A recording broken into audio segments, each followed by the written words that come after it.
Here's some news you might have missed on the Bible Forum this week. Scientists have found what they believe to be a temple in the area of Petra. You remember Indiana Jones and the Raiders of the Lost Ark? Well, if you saw that movie, you've seen Petra, the rock city. In recent months, there have been numerous articles published announcing the discovery of what is either the site of a temple or a fortress in the area of Petra.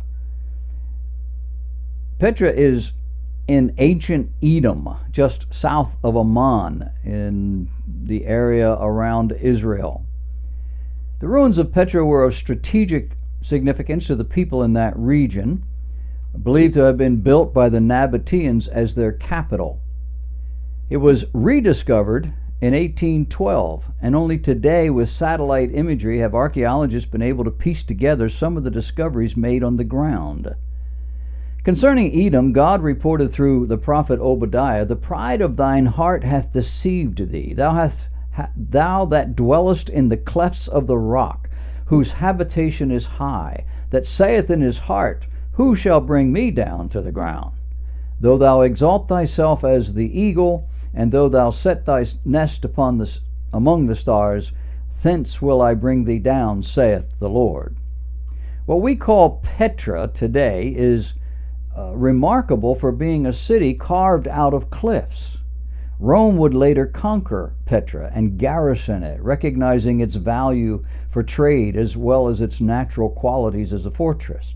Ancient peoples often situated fortresses on hilltops, and there are several such strong points near Petra, where trade centers occupied valleys where travel was much easier.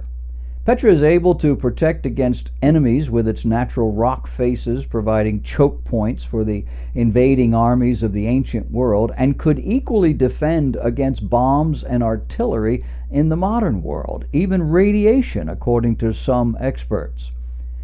But even as the city is largely in ruins, biblical prophecy suggests a yet future role for this city in a period of time known as the Great Tribulation.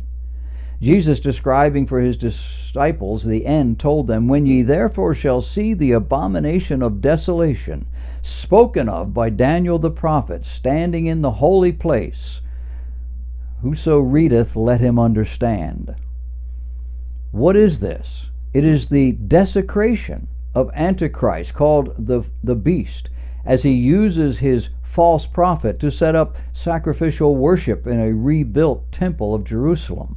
At the midpoint of the Great Tribulation, about 3.5 years in, this is when the man of sin, who has been sent by probably the United Nations or some other global entity to bring peace to the Middle East, which he clearly cannot do, is horribly murdered by means of a sword right across his head, probably by one of his lieutenants, one of the kings, as the Bible calls them, who was given power with him for a 7-year period, only to miraculously live again, this time as the Antichrist, the embodiment of Satan himself.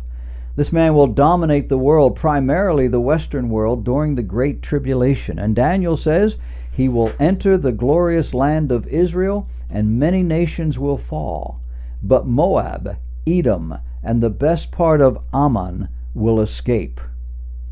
To gain control he will require all men to receive the mark on his forehead or on the back of his right hand, without which he can neither buy nor sell, without which he will be hunted down and killed by means of beheading.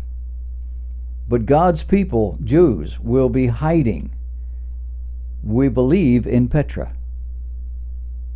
Significance of Petra even today.